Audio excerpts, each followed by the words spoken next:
Kata Allah, Muhammad, kamu tidak akan pernah ditinggalkan oleh Allah, Tuhanmu. Yang kalau ada kata Rabb itu nama yang melekat pada Allah khusus bagi sifat rububiyahnya.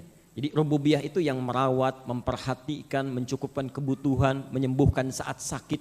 Seakan-akan Allah ingin mengatakan begini, Muhammad, saya yang menghidupkanmu, menciptakanmu, merawatmu, menyembuhkan saat sakit, menenteramkan keadaanmu, yakinkan pada dirimu, saya tidak akan pernah meninggalkanmu dalam keadaan engkau senang atau dalam keadaan sesulit apapun. 6 bulan yang telah terlalu ini adalah latihan. Walal akhiratu, sepanjang engkau berpegang teguh pada kepentingan akhir. Ya. Awas, lihat poinnya betul ya. Walal akhirah pakai la bukan li. La itu huruf taukid, huruf yang menguatkan, pesan yang kuat. Maksudnya, kalau engkau ingin selalu bersama rahmat Tuhanmu, aku tidak akan tinggalkan. Maka pastikan, kuatkan pada dirimu, jadikan seluruh aktivitas hidupmu itu akhirah. Akhirah. Tujukan karena kepentingan akhirat. Ya, tujukan. Ya. Kamu sebentar di dunia, besok lusa akan pulang. Di akhirat tidak akan pernah terpisahkan lagi. Ya. Akhirat sifatnya abadi. Karena itu kalau tidak akan pernah ditinggalkan oleh yang menguasai langit dan bumi, maka kata Allah, jadikan semua aktivitasmu itu orientasinya akhirat. Akhirat. Dan itu lebih baik daripada engkau memprioritaskan ula dunia. Pelan-pelan. Pelan-pelan.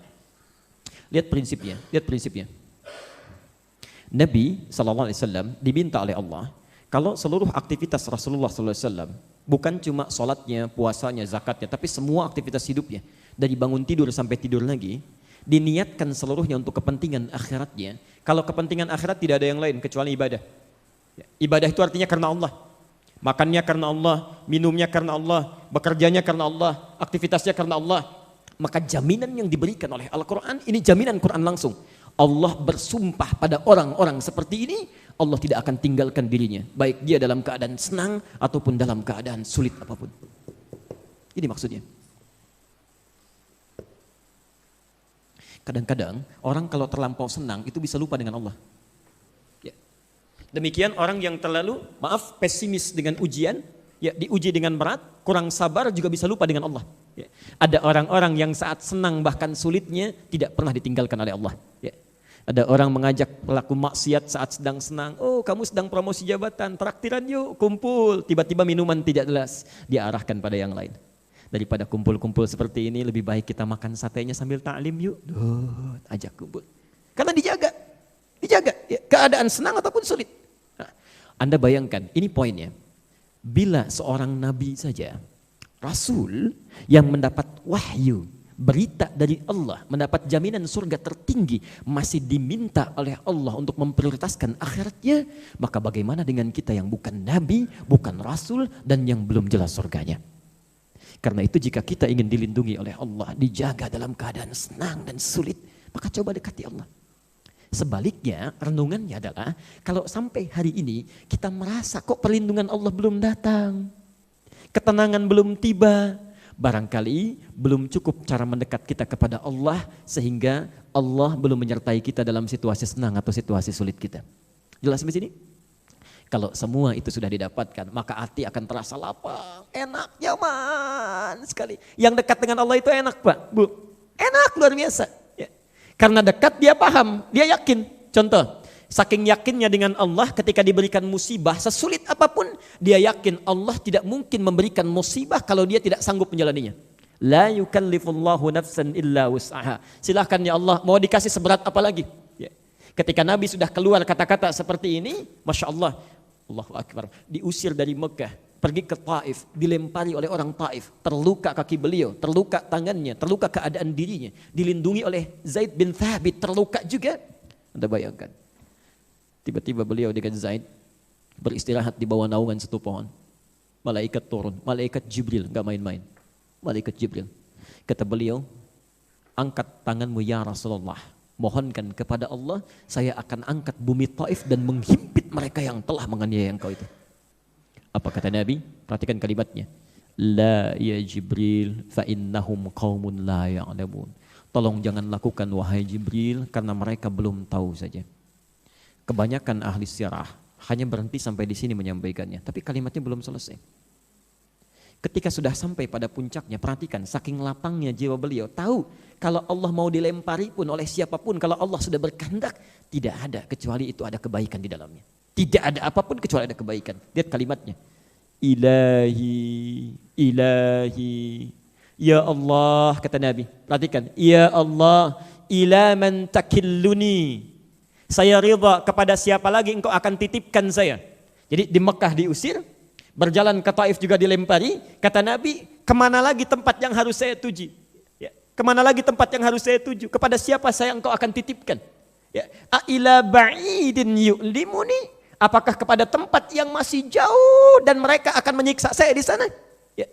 Am ila qaribin yu'dhini, atau tempat yang dekat yang dengan itu mereka akan menyiksa saya? Yang jauh menyakiti saya atau yang dekat menyiksa saya? Fa'ana radin, saya ridha, ya Allah, saya ridha. Asalkan engkau tidak murka kepada saya. Asalkan engkau tidak murka kepada saya. Yang penting engkau enggak marah. Mau disiksa silahkan. Mau dianiaya silahkan. Asal engkau tidak marah kepada saya. Lihat rahmatnya Nabi ini. Lihat rahmatnya. La haula wa la quwata illa bi Rabbi. Tidak ada satu daya upaya kecuali kalau Rabb saya sudah berkehendak. Kenapa kalimat ini bisa keluar? Karena setelah surah Ad-Duha turun satu ayat, satu surah langsung yang meneguhkan keadaan jiwa beliau. Alam nashrah laka sadra. Disebut dengan al-insyirah, keadaan hati yang sangat lapang. Karena orang sudah dekat dengan Rabbnya, tidak ditinggalkan oleh Allah, maka keadaan jiwanya akan lapang. Apapun dia akan terima. Mau sulit, alhamdulillah. Sedang syukur, alhamdulillah. Karena hakikatnya semua ujian dan titipan. Maka turun ayat, alam nashrah laka sadrak. Bukankah kami sudah lapangkan keadaan jiwamu? Ya, Masya Allah.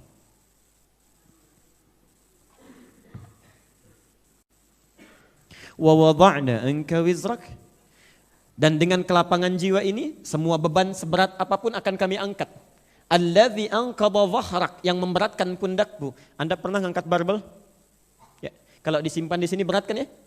Nah, itu yang disebut dengan anqadha dhahrak. Jadi ada beban di sini, di belakang punggung, berat. Itu bahasa kiasan indah sekali. Bahasa Quran dia, seberat apapun yang dibawa, beban kehidupan, kalau hati kita sudah lapang dengan Allah, maka Allah yang angkat itu semua. Lapang keterimanya. Enak. Seperti tadi. Seperti tadi.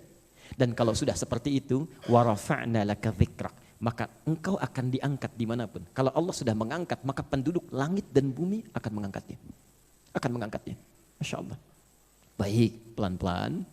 Yang maksud yang ingin saya sampaikan, selain Anda pelajari surah Ad-Duha dengan Al-Insyirah ini, karena itu urutan Al-Insyirah langsung terletak setelah Ad-Duha. Pesan saya, kalau Anda membacanya dalam sholat, maka jangan pisahkan keduanya. Ya, nggak pakai, nggak usah. Ya, baik. Karena dia datang dengan berurutan. Ya, kalau ingin terpisah nggak apa-apa, tidak salah. Tapi sebaiknya disatukan, karena itu pasangan yang datang berurutan, yang saling melengkapi dari sisi maknanya. Ya, biasanya kalau yang saling bergandengan satu terpisahkan, yang lainnya merasa kesulitan. Ya, jelas ya? Baik.